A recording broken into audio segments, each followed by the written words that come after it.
Mon épouse a eu une liaison avec mon meilleur ami, maintenant elle est hospitalisée et ce qui est arrivé après vous laissera sans voix. Je ne sais même pas par où commencer. Je n'arrive pas à décrire ce que je ressens en ce moment ou comment gérer tout ça. J'ai initialement créé cette vidéo pour voir si quelqu'un d'autre avait déjà vécu quelque chose de similaire, et malheureusement, je pense que ce n'est pas si rare. J'ai rencontré ma femme, appelons-la Suelem, à l'université. Nous avions tous les deux 18 ans à l'époque.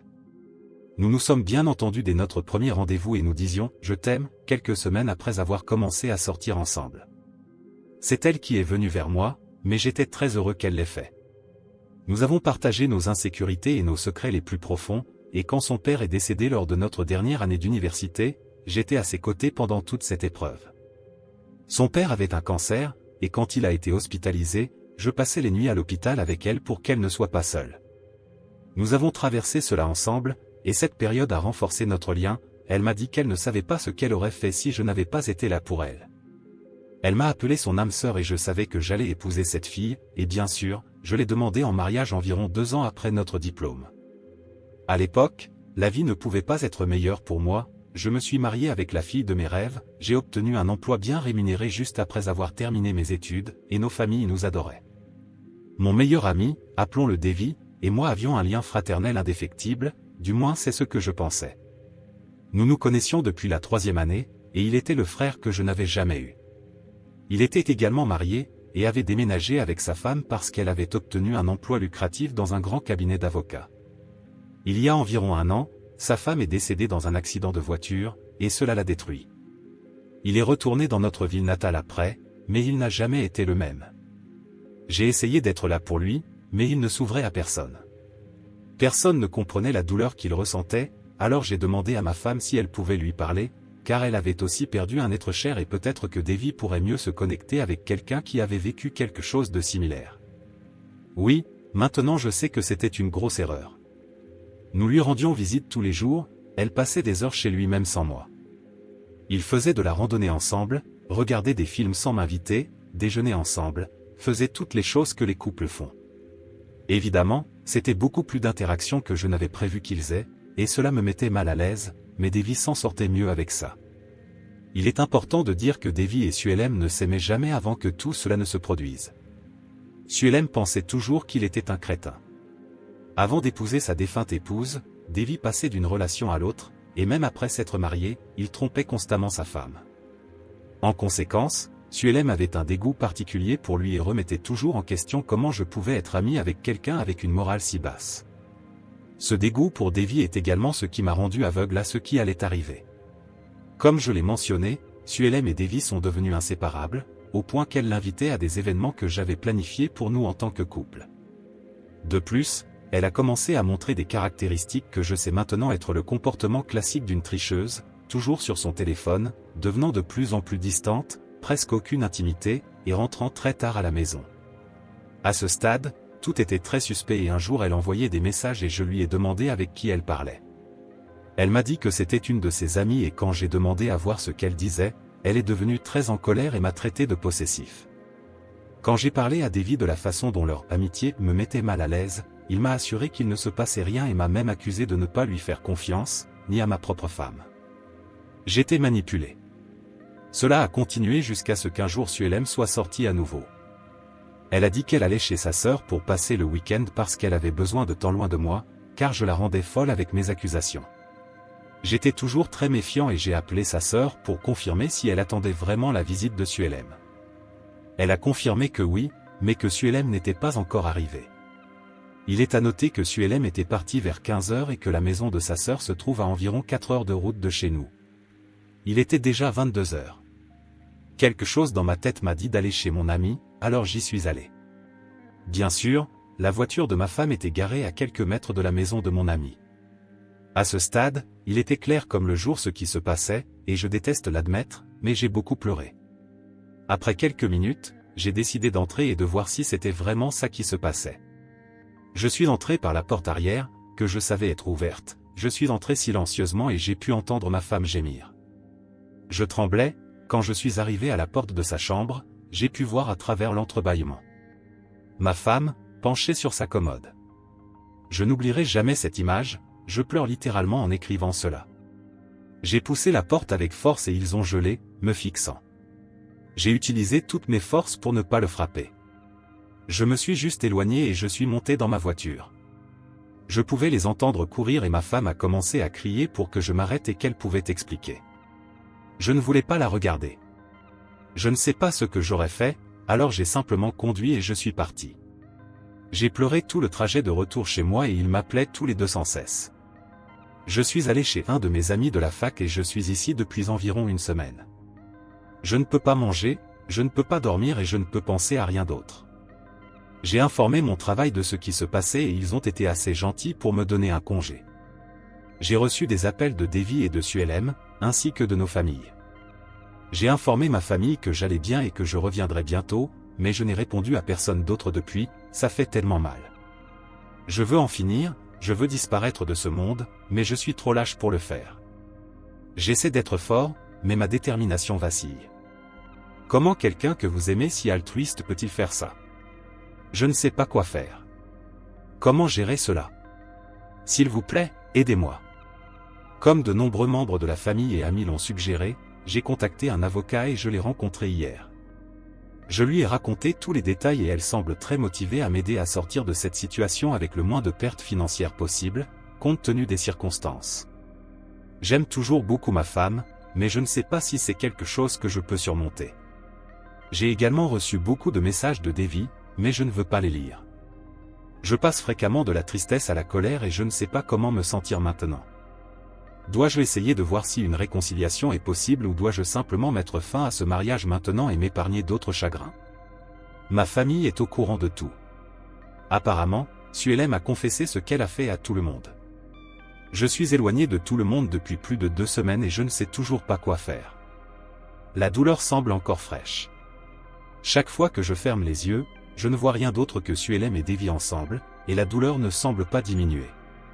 Je sais que la plupart d'entre vous peuvent dire de simplement divorcer, et je dirais probablement la même chose, mais les choses ne sont pas si simples lorsque vous êtes celui qui est dans cette situation.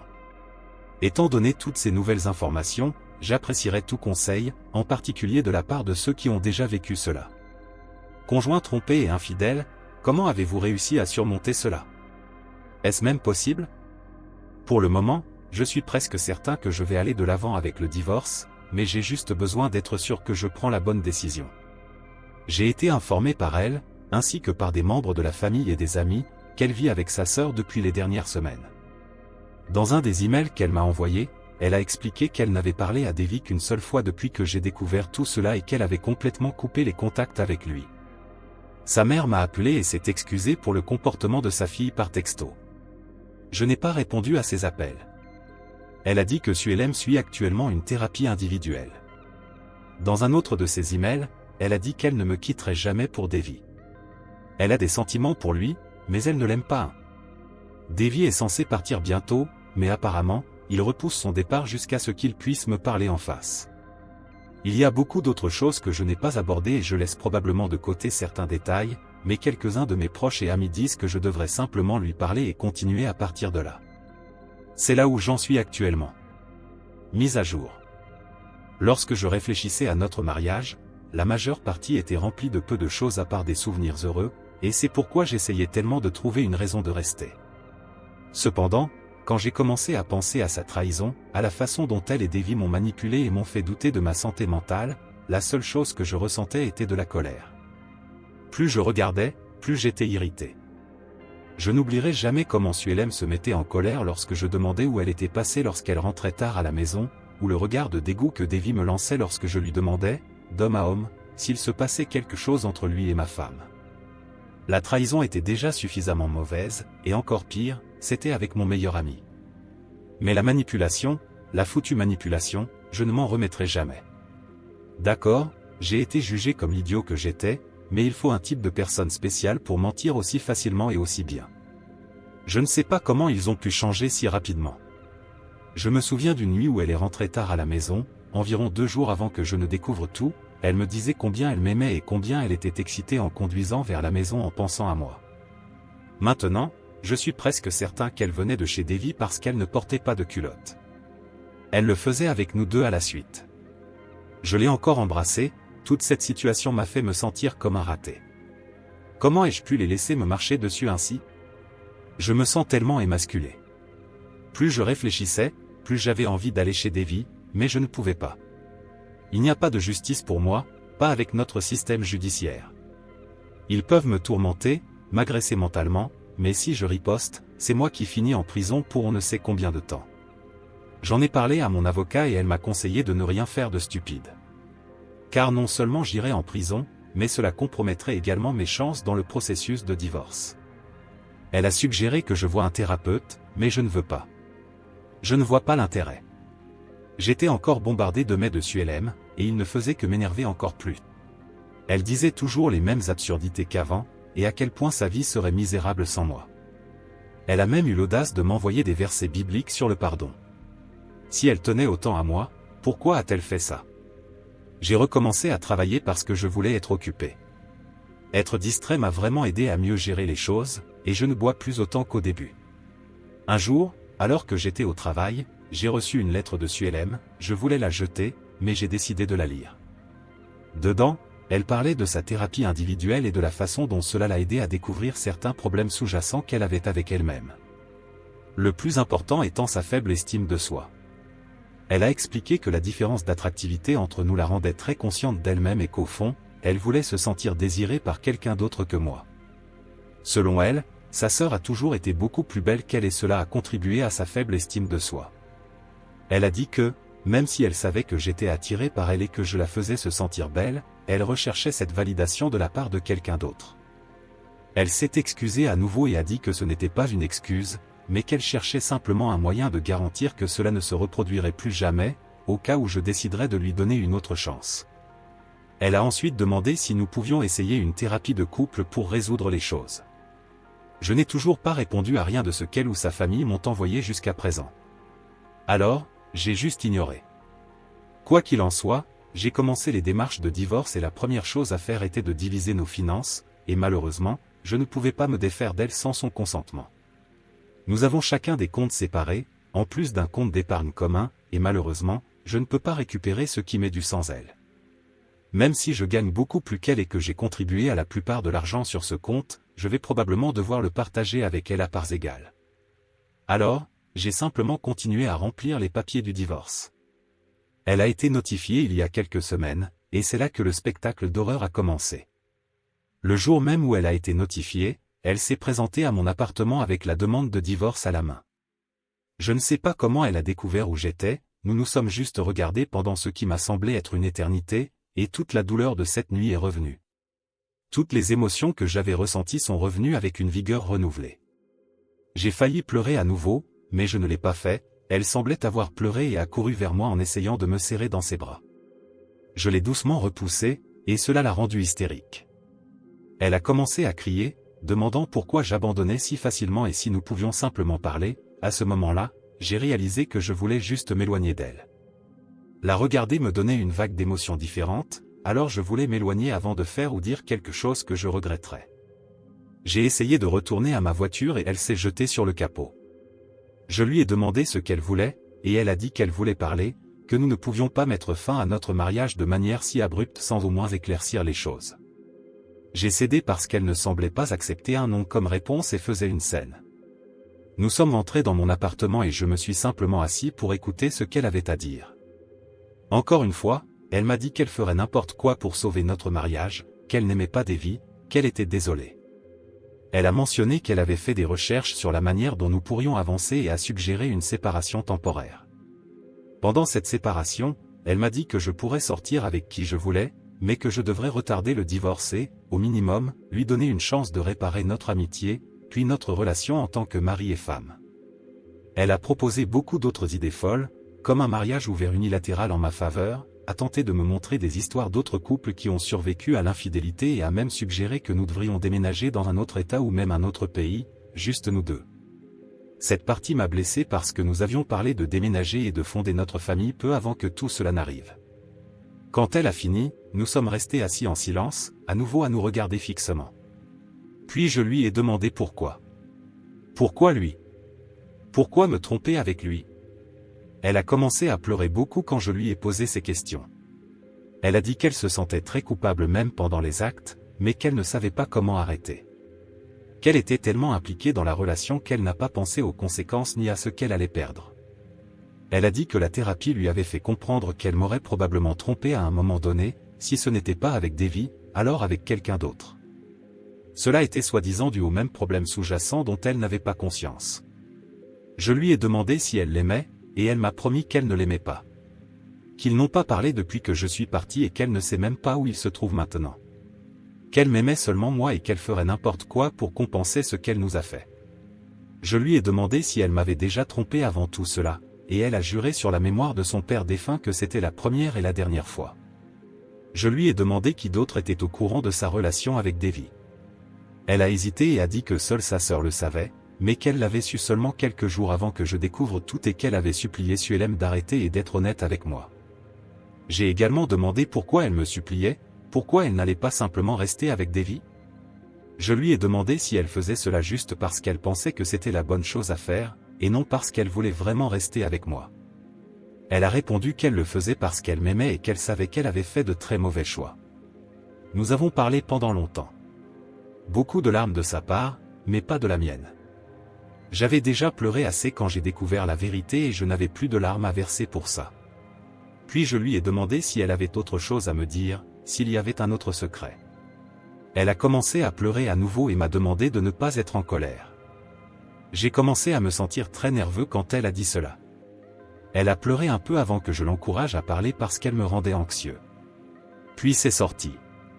Elle a dit qu'elle avait découvert qu'elle était enceinte peu de temps après mon départ et qu'elle avait interrompu la grossesse parce qu'elle n'était pas sûre de qui était le père.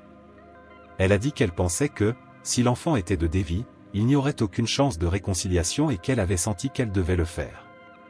Je ne pouvais pas croire ce que j'entendais. J'étais sous le choc, et elle a commencé à supplier encore plus pour que cela ne soit pas la fin de notre relation. Je me suis simplement senti engourdi. Je lui ai demandé de partir et elle a supplié de rester. Qu'il nous fallait encore parler. Toutes ces suppliques me rendaient furieux, avec les nouvelles que je venais d'entendre. Je lui ai demandé à combien de semaines elle était lorsqu'elle a découvert qu'elle était enceinte, et elle a dit quelques semaines. Puis cela m'a frappé. Attends. Tu as dit dans un email que tu avais commencé à coucher avec Davy environ une semaine avant que je découvre tout. C'était un mensonge. Elle a hoché la tête. Elle a expliqué qu'elle avait dit cela parce qu'elle ne voulait pas me blesser avec les détails et qu'elle essayait de minimiser. Elle a avoué que c'était physique pendant moins d'un mois. Elle a essayé de me consoler, mais je l'ai repoussée. Je lui ai demandé de partir et de ne plus jamais revenir. Elle a essayé de dire quelque chose, mais j'ai commencé à crier pour qu'elle parte. Elle a demandé si nous pourrions parler à nouveau lorsque j'aurais tout digéré et j'ai refusé. Je lui ai dit que j'avais trouvé un emploi dans un autre État et que je déménagerais dès que le divorce serait en cours. Dans notre État, il y a un délai d'attente de 2 mois après la demande. J'avais déjà prévu de le faire et je finalisais simplement tout avant de démissionner de mon emploi actuel. J'avais déjà informé mon patron à ce moment-là. Quand elle a entendu cela, c'était encore les mêmes pleurs et suppliques qu'avant. Je lui ai dit de partir ou j'appellerai la police. Elle est partie à contre-séhur et je suis resté allongé sur le sol en me demandant où j'avais échoué. Comment mon mariage en est-il arrivé là en si peu de temps? Je ne pouvais tout simplement pas comprendre. J'étais presque sûr du divorce avant, mais après avoir parlé avec elle, j'étais maintenant plus sûr de ma décision que jamais. J'ai de nouveau ignoré toutes les tentatives de contact de Suelem. Cependant, il y a quelques jours, jeudi, j'ai reçu un appel de ma mère disant que Suelem était à l'hôpital. Apparemment, elle avait été hospitalisée pour abus de substances. Tout cela ressemblait à un cauchemar. Je ne sais toujours pas comment gérer tout cela, pourquoi tout cela se passe-t-il? J'ai rendu visite à Suelem à l'hôpital et elle avait l'air d'aller bien, mais elle a été admise dans une unité psychiatrique. Voilà où en sont les choses maintenant. Je n'ai toujours aucune idée de pourquoi elle a fait cela, et la fois où je lui ai rendu visite, elle dormait. Ça fait mal parce que je l'aime encore, et maintenant je suis simplement heureux qu'elle aille bien. Je n'ai pas pensé au divorce étant donné ce qui se passe maintenant. Comment dois-je procéder? Il y a probablement beaucoup de détails importants que je laisse de côté, mais les ajouter rendrait cela insupportablement long. J'ai juste besoin de suggestions sur ce que je dois faire ensuite. Cela fait environ 8 mois que ma vie est devenue un désastre et, malheureusement pour moi, les choses n'ont fait qu'empirer. Je ne vais pas rentrer dans les détails, mais j'espère pouvoir en dire assez pour obtenir des retours constructifs de votre part ici. Vous avez été beaucoup plus utile que vous ne l'imaginez. La dernière fois que j'ai posté, Suelem était dans un état mental très mauvais, mais heureusement, elle s'est améliorée après un certain temps de thérapie. Je me sentais très mal pour elle, mais je savais que je ne pouvais pas rester. Je sais que beaucoup de gens ont surmonté ce genre de situation, mais je me connais. Si j'étais resté, je n'aurais fait que du mal, à moi-même et à elle. Je ne surmonterai jamais cela et je garderai probablement un certain ressentiment même après quelques années. Nous avons convenu de divorcer, mais elle voulait que nous restions en contact, même si c'était minimalement. Le processus de divorce s'est déroulé assez facilement, et nous avons divorcé il y a environ un mois. Je me suis installé sur la côte ouest pour recommencer à zéro, et les choses commençaient enfin à s'améliorer pour moi. Mais ensuite, j'ai reçu un autre appel concernant Suelem, cette fois de sa sœur. Pour faire court, Suelem a eu un AVC. Elle est presque totalement paralysée du côté gauche de son corps et elle peut à peine parler. Je n'arrive même pas à exprimer à quel point cela a été dévastateur de l'entendre, et encore moins à quel point j'étais anéanti lorsque je suis allé la voir. Elle ne ressemblait en rien à la personne que je connaissais et elle pleurait toujours en me voyant. L'une des pires parties de toute cette histoire, c'est que je ne peux m'empêcher de penser que c'est de ma faute si cela lui est arrivé. Les gens me disent que ce n'est pas le cas, mais j'ai l'impression que ça l'est. Même si ses proches disent que ce n'est pas de ma faute, je ressens une certaine hostilité de leur part chaque fois que je leur parle. Sa tante m'a insulté devant tout le monde quand elle m'a vu, et tout le monde est resté silencieux. Ils m'ont simplement demandé de laisser tomber et de passer à autre chose. Autant je voudrais simplement aller de l'avant, autant il est douloureux de savoir comment tout cela s'est terminé.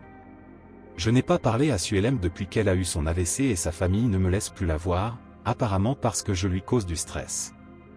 Je ne connais même pas tous les détails parce que je n'ai plus le droit de savoir maintenant. Je ne trouve tout simplement aucun soulagement.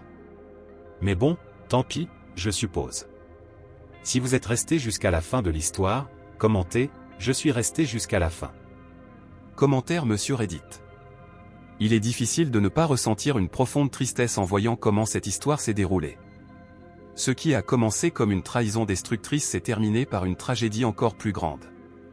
Bien qu'il soit facile de se blâmer pour tout ce qui s'est passé, il est important de se rappeler que personne ne peut prévoir comment les autres réagiront à nos décisions. Suelem a fait des choix qui ont causé de la douleur à tous ceux qui l'entouraient, et le dénouement, bien que tragique, n'est la faute de personne d'autre que les circonstances de la vie. J'espère que chacun pourra trouver un peu de paix et avancer, même si les cicatrices restent. Si vous avez aimé la vidéo, laissez un like et n'oubliez pas de vous abonner à la chaîne pour plus d'histoires et de discussions intrigantes. Et n'oubliez pas d'écouter notre podcast pour plus d'histoires inspirantes comme celle-ci, le lien est dans la description et dans la carte à l'écran. Merci d'avoir regardé et à la prochaine.